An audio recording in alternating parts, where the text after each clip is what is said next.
All right, chapter 22, Abraham tested.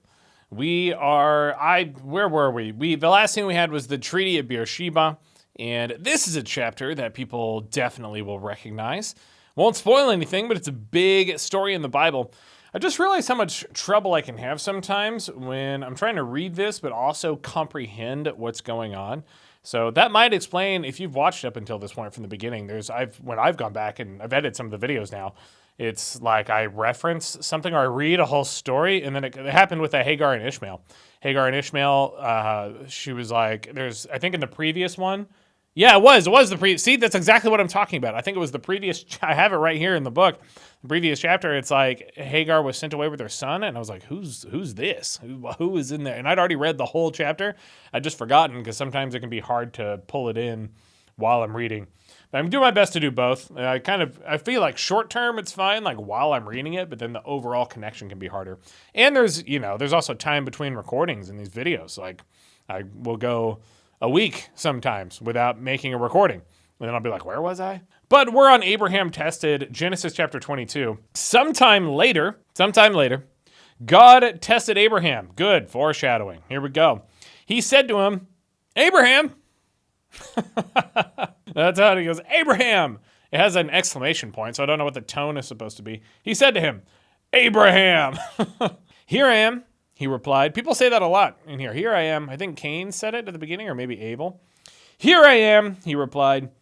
Then God said, take your son, your only son, whom you love, Isaac, and go to the region of Moriah. It sounds like Lord of the Rings. Isn't Moriah literally? Don't they go to the mines of Moriah in Lord of the Rings, where all the dwarves lived, where Gimli goes down there and he's all sad because he sees Hurin or Durin or Murin or Thurin. I can't remember what his dad's name is, or his uncle. Somebody's related to who's down there. Someone tell me. Someone's got to know that one. There's a lot of Bible crossover with Lord of the Rings love. The whole sentence, by the way, I paused for the dramatic emphasis because it helps highlight like how this thing is written. Then God said, take your son, your only son, whom you love, Isaac, and go to the region of Moriah. That's how it reads. Sacrifice him. Whoa, he just goes straight into it. I thought God was actually more subtle about this. Sacrifice him there as a burnt offering on a mountain I will show you. That's intense. Take your son up there and light him on fire. We're having grilled Isaac for dinner. Early the next morning, Abraham got up and loaded his donkey. So he doesn't even question it. All right. He's testing him. They just load up the donkey. He took with him 2 of his servants and his son Isaac. Yep, so far so good. When he had cut enough wood for the burnt offering, he said... So Isaac's just sitting there like watching his dad chop wood all morning and put it on the donkey. What are we doing, Dad? What's all this wood for?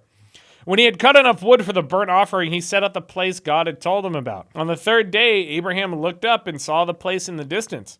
He said to his servants, stay here with the donkey, while I and the boy go over there. We will worship, and then we will come back to you.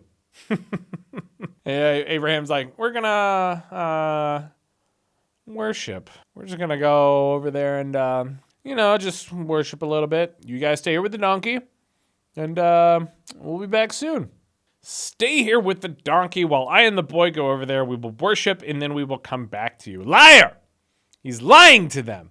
But it doesn't matter, because they're the servants. Again, we're perfectly cool with servitude in the Bible, because, it was a different time back then. It was the Old Testament, even though God is unchanging. Abraham took the wood for the burnt offering and placed it on his son Isaac. Isaac's lying there, and Abraham's like, and he's like, what are we doing, Dad? Dad, what's all this for? Abraham took the wood for the burnt offering and placed it on his son Isaac, and he himself carried the fire in the knife. How's he carrying the fire? I don't know how that works, but he's got something lit on fire. I don't know.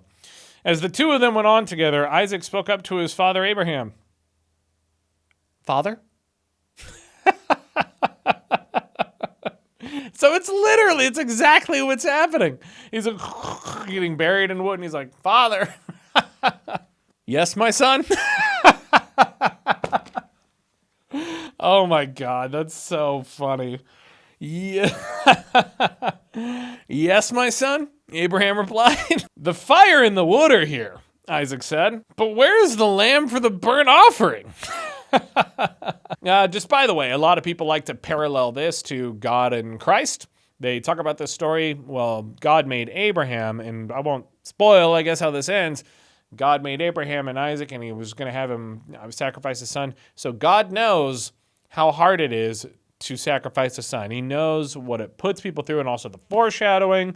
It's a parallel. Like, look, it's showing what's going to happen in the future. And none of this could have been written to line up with history. So these are the connections people draw between the Old and the New Testament and different like prophecies or parables, parallels, whatever you want to call them. It's not a parable. We'll get to those when Jesus comes around. But where is the lamb for the burnt offering? That's where we were. Abraham answered, God himself will provide the lamb for the burnt offering, my son. Boy, is that sly. God will provide. Yikes. Yikes. It feels sneaky to me, but, God can't go wrong. I just watched very quick side tangent. Just watch a quick video about vertical levels of authority or levels of ethics, vertical ethics versus horizontal ethics. There's I think a very fair argument. If you're a Christian watching this is definitely something you should think about. A vertical ethical system is that ethics are based on authority. So God can say, go murder your son, and murder is not wrong because God is an authority who is allowed to permit murder. He can say, go do this, and if God says it was done, it's fine. Whereas a horizontal level of ethics is like, murder is a thing, murder is murder. There's not a person who can do it and a person who can't. Murder is an ethical line we don't cross.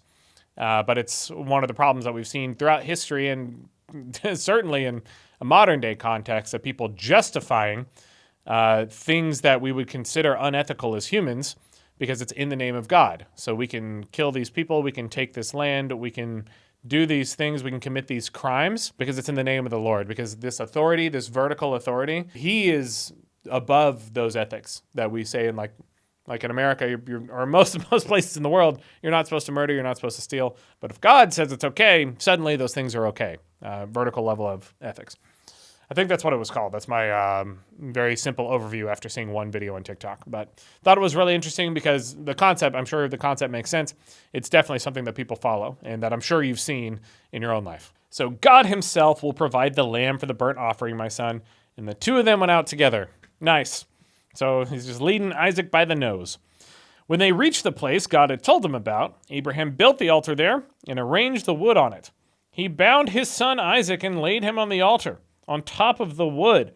Man, what a trusting family. And I don't know, it doesn't say they struggled. It doesn't say how this whole situation happened, but I guess Abraham just walked over and he took the rope and he was like, and Isaac's like, what you doing, Dad? He's like, don't worry about it, son. He binds him up, puts him on an altar, put him on an altar on top of the wood. Then he reached out his hand and took the knife to slay his son. There's a lot of really good artwork. I will say the Bible has great paintings and great art throughout history. There's a lot of really cool paintings depicting this story. It's usually Abraham, and he's got his arm above Isaac, about to come down and strike. But let's not say what happens. Not yet. But the angel of the Lord called out to him from heaven, Abraham, Abraham. How do you guys want me to depict the angel? Abraham, Abraham. It has an exclamation point. Abraham! Abraham! He says it 2 times.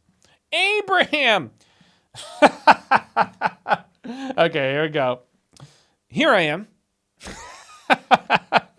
That's all Abraham's capable of saying.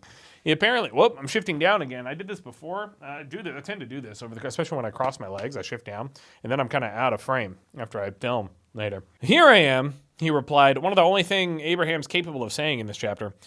Do not lay a hand on the boy, he said. This is the angel talking. This is my angel voice now. Do not do anything to him. Now I know you fear God, because you have not withheld from me your son. From me? Is it the angel talking? No, he said, I know you'd fear God, so it's the angel. Because you have not withheld from me your son, your only son.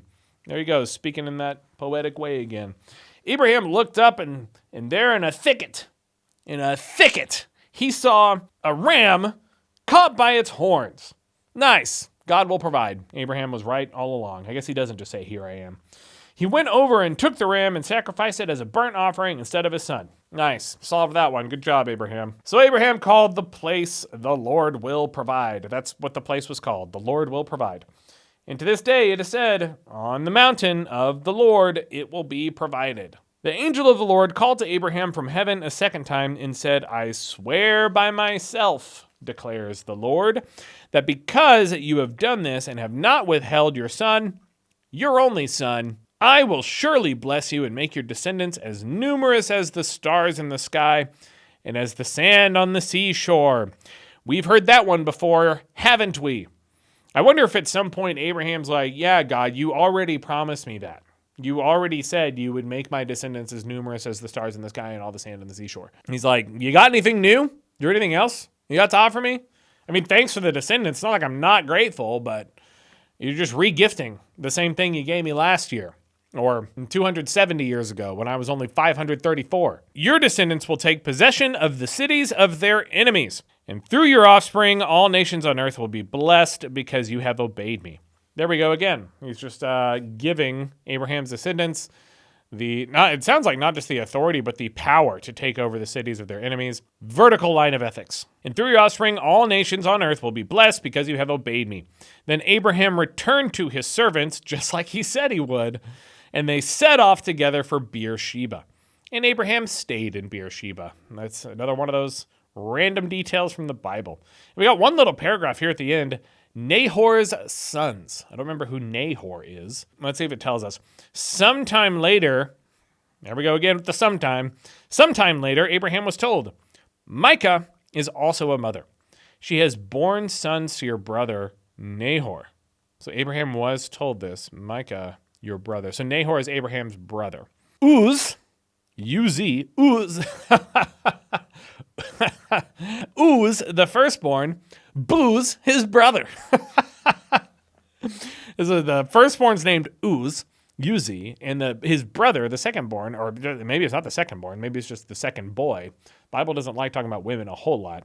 And Booz, his brother. Kemuel, father of Aram, Kesed, Hazo, Pildash, Jidlaph, and Bethuel. Bethuel became the father of Rebekah. First mention of that name. That's one we use today still. Milcah? Oh, it wasn't Micah. I said Micah is also a mother. Her name is Milcah, like the European chocolate. That stuff is delicious. You can get it in America now through what? Through Central Market has it. World Market. Just all the stores that have market in the name. Milcah bore these 8 sons to Abraham's brother Nahor.